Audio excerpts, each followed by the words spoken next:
5월 31일 소년부 주일 예배를 하나님께 드리겠습니다.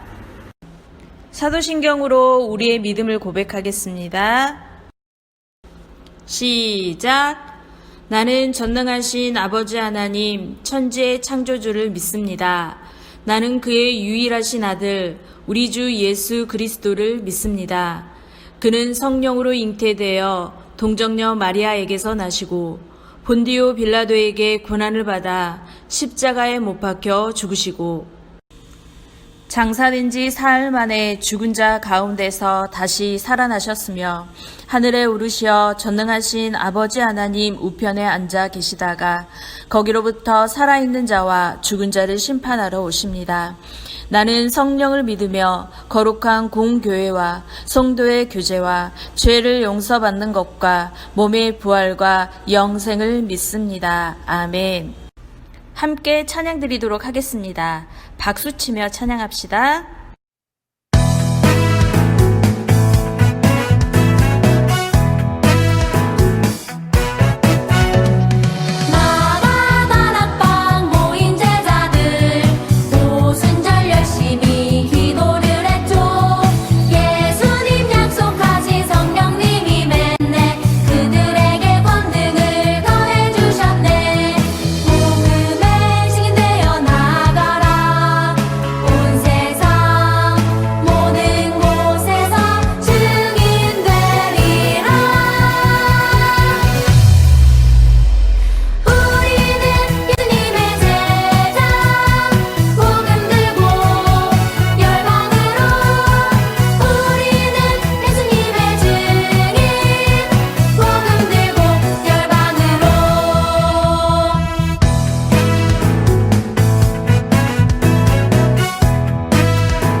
지금은 기도 시간입니다. 총무님이신 박찬성 선생님께서 우리를 대표해서 기도해 주시겠습니다. 지금도 살아계셔서 우리와 함께 하시는 주님, 코로나19로 함께 모여 예배드리지 못하지만 언제나 어디서나 우리와 함께함을 믿습니다. 이제껏 너무 당연히 여겼던 것들이 너무 감사하였음을 고백합니다. 저희는 해가 뜨면 학교에 가고 교회에 가는 것이 당연한 것인 줄 알았습니다. 친구들과 손잡고 뛰어놀고 찬양하며 율동하는 것이 당연한 것인 줄 알았습니다. 이것들이 다 주님의 은혜였음을 고백합니다. 우리가 값없이 받았던 일상이 이제는 그 일상이 너무 그립습니다. 주님, 코로나19를 빨리 종식시켜 우리 소년부 아이들이 함께 모여 뛰며 찬양하게 하여 주시옵소서. 코로나19가 빨리 종식되기를 희망하며 예수 그리스도 이름으로 기도드립니다. 아멘. 오늘 하나님께서 우리에게 주신 말씀은 사도행전 10장 34절 35절입니다. 오늘 말씀은 김성구 선생님께서 읽어주시겠습니다. 친구들 성경을 찾아주세요. 성경 말씀입니다. 사도행전 10장 34절에서 35절 말씀입니다. 베드로가 입을 열어 말했습니다. 나는 참으로 하나님께서는 사람을 외모로 차별하지 않는 분이시라는 것을 깨달았습니다. 하나님께서는 어느 나라 사람이든지 하나님을 경외하고 의로운 일을 하는 사람을 받아주십니다.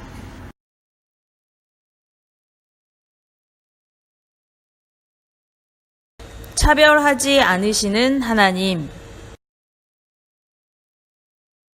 할렐루야, 소년부 친구들. 우리 친구들 모두 다 놀이동산에 가본 적 있죠? 놀이동산에서는 어른이든 어린이든 또 한국인이든 외국인이든 차별이 없어요. 다만 입장권을 가지고 있는지 가지고 있지 않는지 그것만 중요해요. 소년부 친구들, 하나님의 자녀가 되는 것도 이와 같아요. 어른이든 어린이든 또 이스라엘 사람이든 한국 사람이든 그리고 얼굴이 잘생겼든 잘생기지 않았든 이런 것이 중요하지 않아요. 중요한 것은 하나님 나라에 들어가는 데 필요한 하나님 자녀라는 입장권이에요. 이 하나님 자녀라는 입장권은 우리 힘으로 얻을 수 없어요. 하나님께서 나누어 주실 때 우리가 믿음으로 받아야 얻을 수 있어요. 그러나 오늘 본문 말씀 당시의 유대인들은 하나님 자녀가 됐다는 증거를 할례를 받는 것에 뒀어요. 이것은 유대인들의 율법을 따르는 것이었어요. 그런데 새로운 일이 일어났어요. 할례를 받은 유대인들만 하나님의 자녀라고 생각했던 유대인들에게 어떤 새로운 일이 일어났는지 함께 그 말씀 속으로 들어가 봅시다. 오늘 본문 말씀이 기록되어 있는 사도행전 10장 중에서도 9절을 보면 참 재밌는 장면이 나와요. 베드로가 어디에 올라가 있죠? 바로 지붕에 올라가 있어요. 여기서 퀴즈. 여러분, 베드로는 왜 지붕에 올라갔을까요? 1번, 빨래를 널기 위해. 2번, 달밤에 체조를 하기 위해. 3번, 동네를 구경하기 위해. 4번, 기도를 하기 위해. 정답은 뭘까요, 여러분? 바로 4번이에요. 베드로는 기도하기 위해 지붕에 올라갔어요.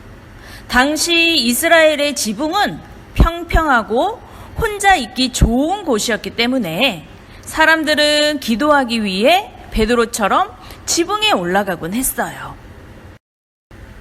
그런데 때는 낮 12시쯤이었어요. 베드로는 배가 조금씩 고파지기 시작했어요. 음식을 좀 먹었으면 좋겠는데 이제 슬슬 내려가 볼까? 그런데 그때 베드로는 하나님께서 보여주시는 환상을 보게 돼요. 배가 고파서 음식을 먹었으면 좋겠다고 생각했을 때 하늘이 열리더니 큰 보자기 같은 것이 내 모퉁이가 묶여서 땅으로 내려왔어요. 그런데 보자기 안에는 4발 달린 짐승들과 파충류 그리고 날짐승들이 들어있었어요. 베드로는 생각했어요. 도대체 이게 뭐지? 생각해보니 구약성경 레위기 11장에서 부정하다고 말하는 짐승들이었어요. 베드로는 율법을 떠올리며 기겁했어요. 율법에 의하면 유대인들은 이 부정한 짐승을 만지거나 먹으면 안 됐거든요. 그런데 더 기겁할 만한 소리가 들려왔어요. 베드로야, 일어나 그것들을 잡아먹어라. 주님의 말씀이었어요. 주님의 말씀이라면 무조건 충성, 무조건 순종하는 베드로였지만 베드로는 율법에 적혀있는 부정한 음식들을 보며 이렇게 대답해요. 주님, 그렇게는 못하겠습니다. 지금까지 저는 속되거나 부정한 것을 먹은 적이 없습니다. 베드로가 "노!" 하자 주님은 다시 말씀하세요. 하나님께서 깨끗하게 하신 것을 부정하다 말하지 말아라. 이런 일이 3번 있은 후 베드로는 궁금해하며 고민하지 않을 수 없었어요. 아니, 도대체 하나님은 왜 이런 환상을 내게 보여주셨지? 그때 마침 어떤 사람들이 베드로를 찾아왔어요. 베드로는 그들이 성령님이 보낸 사람들이라는 것을 단번에 알 수 있었어요. 그들은 바로 고넬료라는 사람이 보낸 이들이었어요. 그렇다면 여러분, 고넬료는 어떤 사람이었을까요? 고넬료는 왜 사람들을 베드로에게 보냈을까요? 먼저 고넬료는 로마의 백부장이었어요. 100명의 군인들을 거느리는 장이었다는 말씀이에요. 뿐만 아니라 그는 이방인이었지만 하나님을 사랑했고, 그래서 하나님 말씀을 최선을 다해 지키려 했어요. 또한 어려운 이웃을 마음을 다해 도왔고, 또 늘 하나님께 기도했어요. 그러나 그는 유대인이 아니라 이방인이었어요. 고넬료가 비록 이방인이긴 했지만 하나님은 그의 하나님을 사랑하는 마음을 잘 아셨기에 베드로의 전도를 통해 그를 하나님의 자녀로 삼고 싶으셨어요. 그래서 하나님은 베드로의 마음에 내가 깨끗하게 한 것을 더럽다고 말하지 말아라 라는 말씀을 주셨던 거예요. 베드로가 도착하자 고넬료는 베드로를 극진히 모시고 온 가족과 친척들까지 다 불러 모은 후 우리가 다 하나님 앞에 있으니 예수님에 대한 모든 것을 들려주십시오 라고 간청했어요.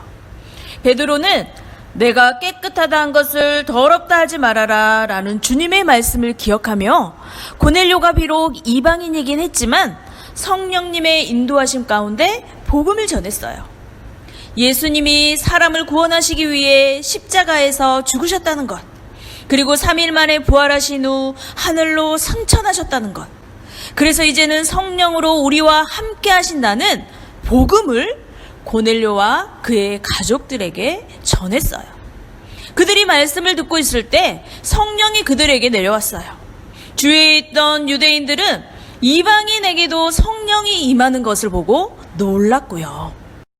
그렇게 해서 고넬료는 성령으로 충만해져 가족들과 함께 세례를 받고 예수님의 제자가 될 수 있었어요. 이 사건을 통해 베드로는 깨달을 수 있었어요. 무엇을 깨달았는지 오늘의 본문 말씀 사도행전 10장 34, 35절을 다시 한번 함께 읽어봅시다. 시작. 베드로가 입을 열어 말했습니다. 나는 참으로 하나님께서는 사람을 외모로 차별하지 않는 분이시라는 것을 깨달았습니다. 하나님께서는 어느 나라 사람이든지 하나님을 경외하고 의로운 일을 하는 사람을 받아주십니다. 아멘. 그래요, 여러분. 우리 하나님은 사람을 외모로 차별하지 않으시는 분이에요. 우리 하나님은 유대인만의 하나님이 아니라 하나님을 경외하는 사람의 하나님이에요. 그리고 의로운 일을 하는 사람의 하나님이에요. 그가 이방인일지라도 말이에요. 여러분, 예수님께서 십자가에서 죽으신 것은 예수님의 12제자만을 위해 죽으신 것이 아니에요. 유대법을 지키는 아브라함의 자손들만을 위해서 죽으신 것도 아니에요. 우리 예수님은 세상 모든 사람들을 사랑해서 죄인인 그 모든 사람들을 구원하시기 위해 십자가에서 죽으셨어요.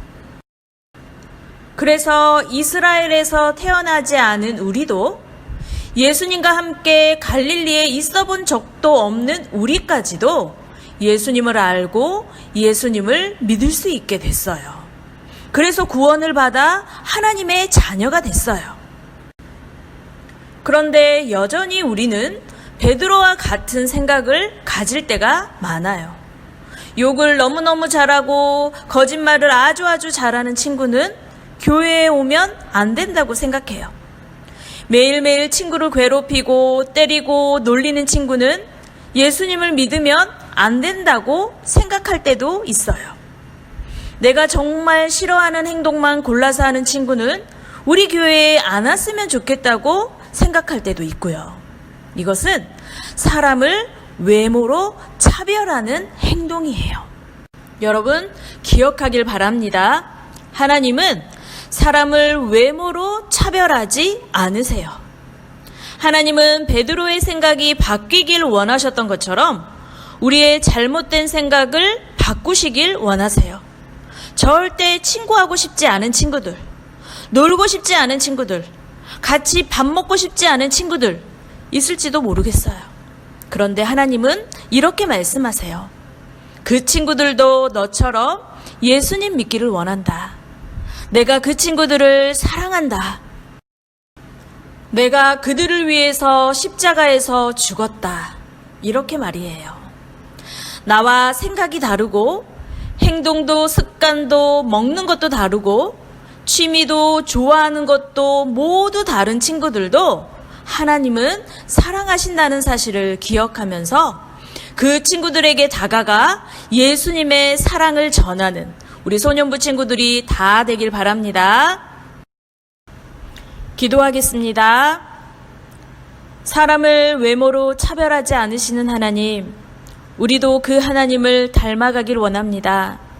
나와 다른 친구들, 내가 싫어하는 친구들, 때로는 나쁜 말과 나쁜 행동을 하는 친구들, 그 친구들까지도 하나님께서는 사랑하신다는 사실을 기억하며 그 친구들에게까지도 예수님의 사랑을 전하는 우리 소년부 친구들이 다 될 수 있도록 도와주세요. 예수님 이름으로 기도합니다. 아멘. 예수님께서 알려주신 기도 주기도문으로 예배를 마치도록 하겠습니다. 시작. 하늘에 계신 우리 아버지, 아버지의 이름을 거룩하게 하시며 아버지의 나라가 오게 하시며 아버지의 뜻이 하늘에서와 같이 땅에서도 이루어지게 하소서. 오늘 우리에게 일용할 양식을 주시고 우리가 우리에게 잘못한 사람을 용서하여 준 것 같이 우리 죄를 용서하여 주시고 우리를 시험에 빠지지 않게 하시고 악에서 구하소서. 나라와 권능과 영광이 영원히 아버지의 것입니다. 아멘. 하나님께 영광의 박수를 올려드림으로 예배를 마치도록 하겠습니다.